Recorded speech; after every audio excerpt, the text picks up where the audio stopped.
everybody. Good day. I am Paula Carmela Y. Matos. Today, I will be reporting my task. But before we get started, do me a favor and think. How many hours did you spend consuming media today? How did you came up with? 2 hours? 3? 5?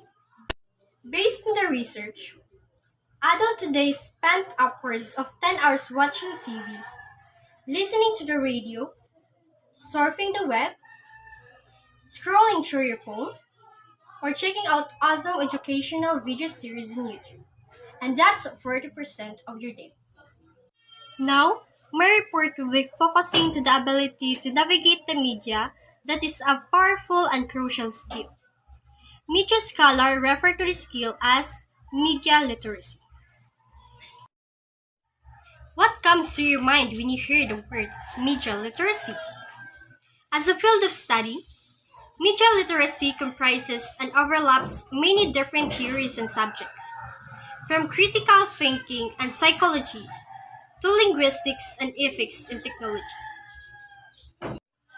In media literacy, literacy means the ability to read, identify, understand, and interpret material. Therefore, media literacy is the ability to read, identify, understand, and interpret all the ways in which information, ideas, stories, etc. are shared between people through different forms of media.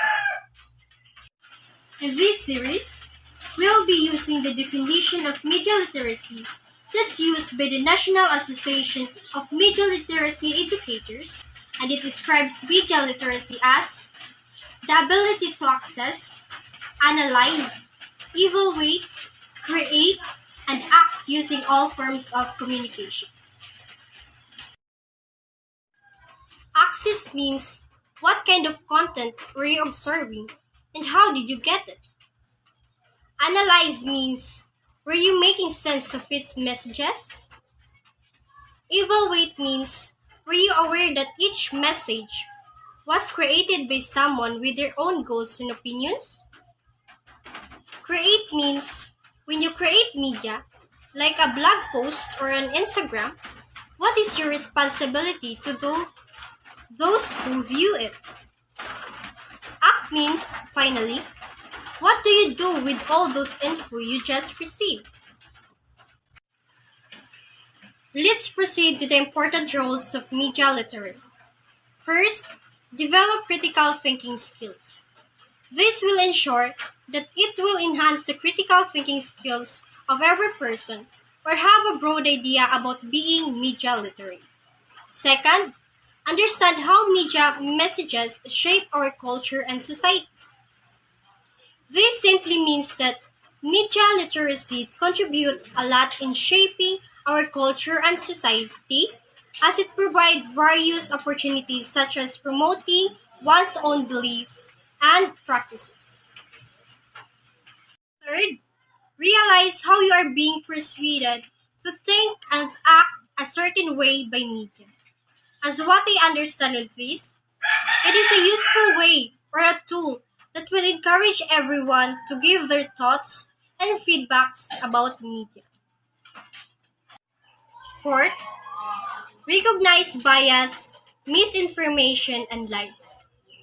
This means that media literacy has the ability to select and identify bias, misinformation, and lies that is considered as a bad practice that we don't need to do.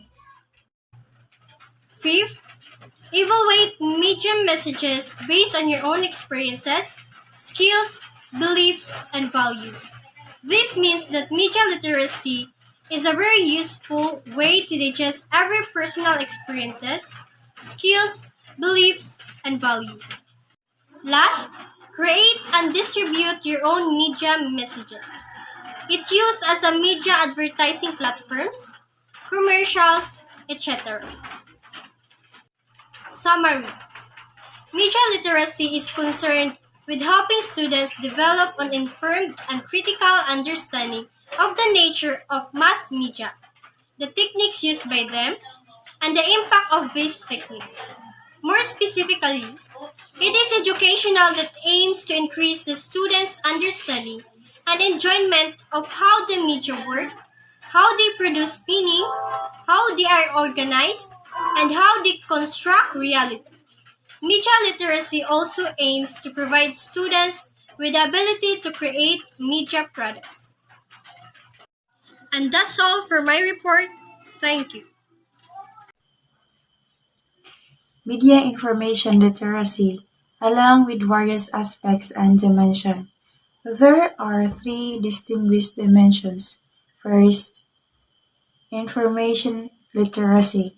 When you say information literacy, it is a set of abilities requiring individuals to recognize when an information is needed and have the ability to locate, evaluate, and use effectively the needed information. And information literacy is important for today's learners. It promotes problem solving approaches and thinking skills. Second, literacy. When I say media literacy, it is the ability to access, analyze, evaluate, and create media in a variety of forms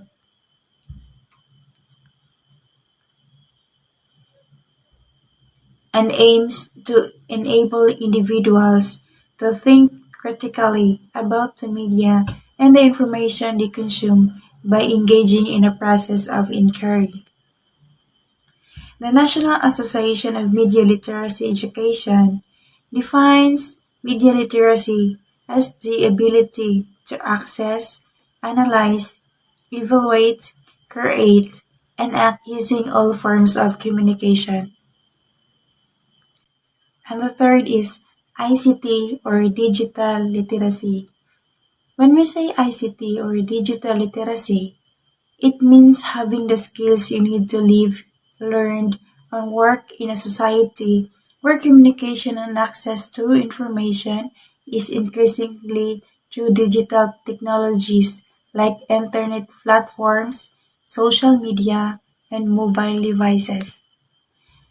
In students who are building digital literacy skills understand the basic of internet safety, such as creating strong passwords, understanding and using privacy settings, and knowing what to share or not on social media.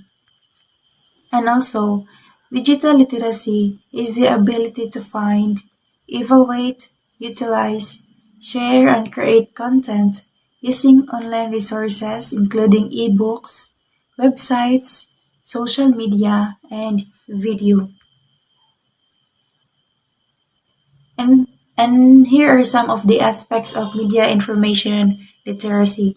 First, media and information literacy consists of knowledge, the attitudes, and the sum of the skills needed to know when and what information is needed, where and how to obtain that information, how to evaluate it critically and organize it once it is found, and how to use it in an ethical way.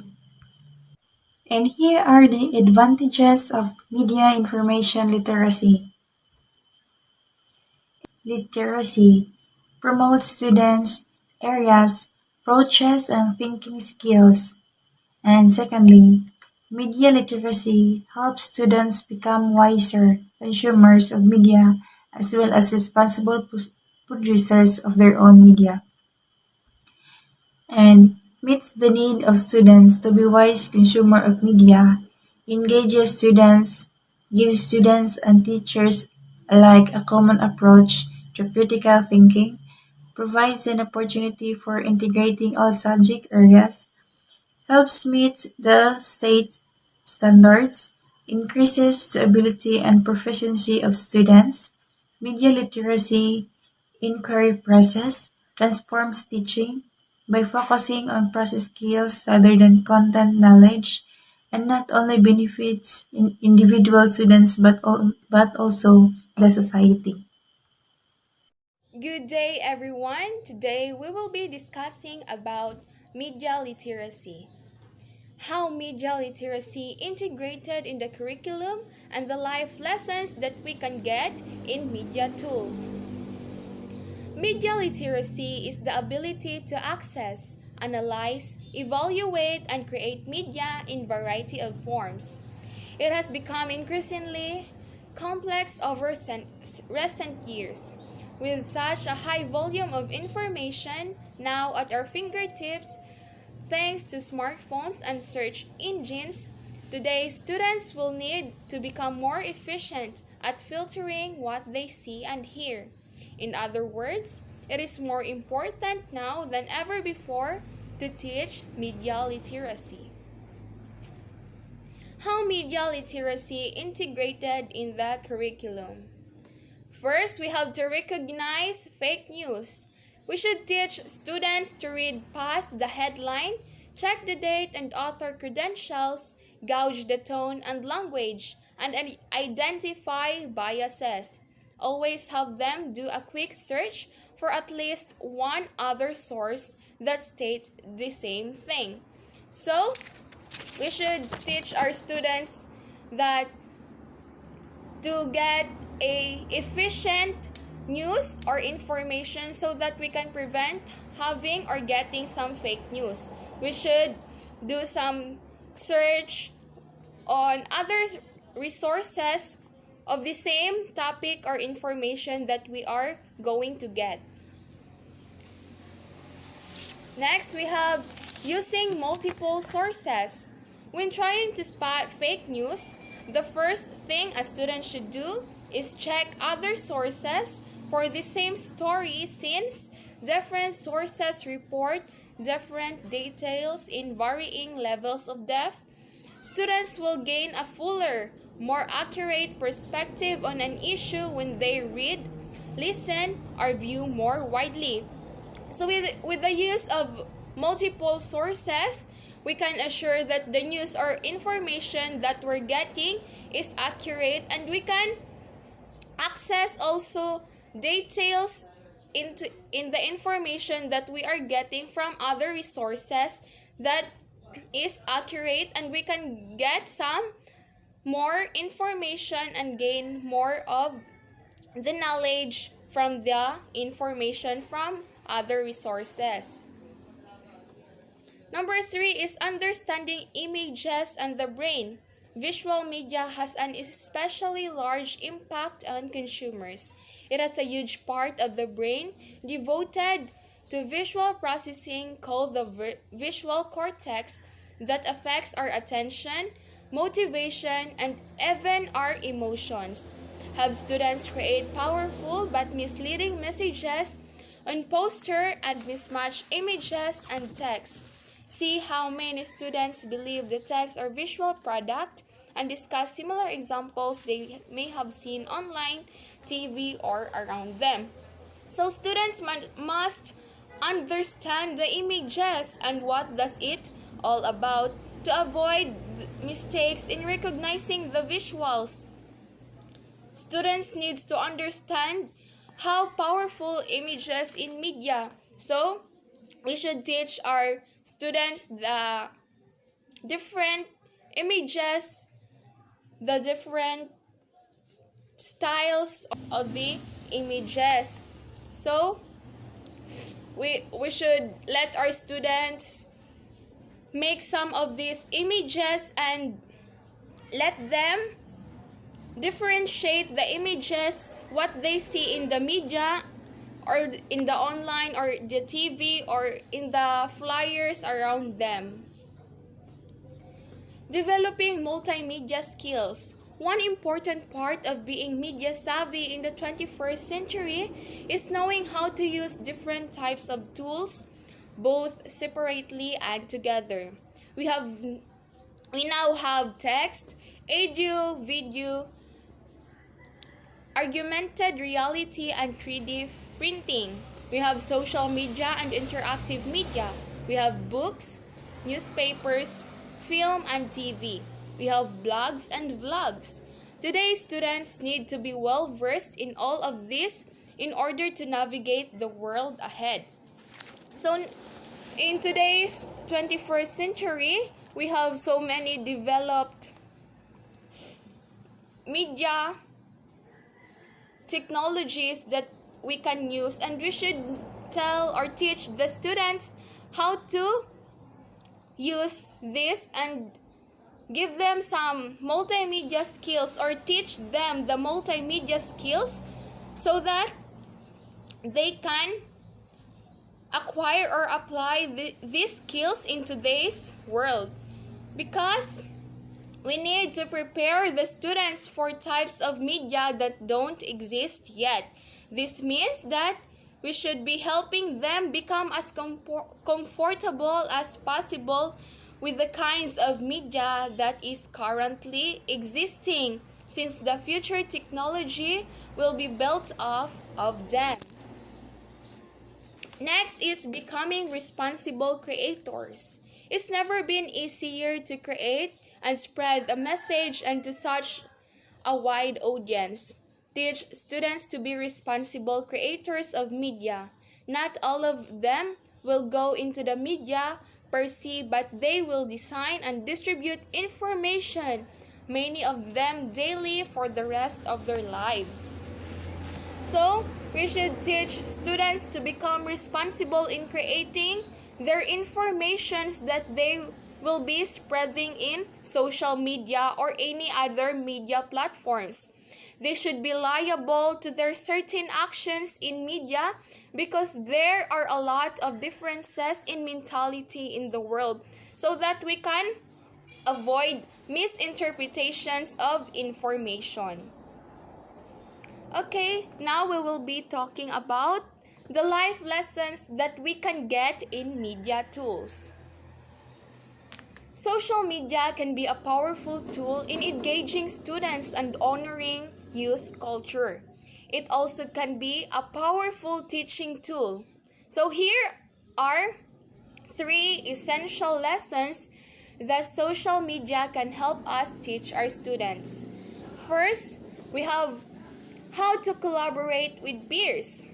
Social media has taken this essential concept of individual productivity through a collective effort and put it on steroids. But instead of forcing kids into a Facebook group for the continuation of our report, what is analyze? In media literacy, analyzing media content is the process of asking questions about a piece of media in order to identify authorship, credibility, purpose, technique, context, and economics. In analyzing media literacy, there are 4 components that might be presented as: first, access, analysis, evaluation, and creation. Access means to access works effectively through an active and social process, not one of act or facility. Second is the analysis. It means that people's involvement in print and other audiovisual channels are based on a range of analytic competences. Third is the evaluation. It is to work well. Access and analysis require evaluation of the use of media devices.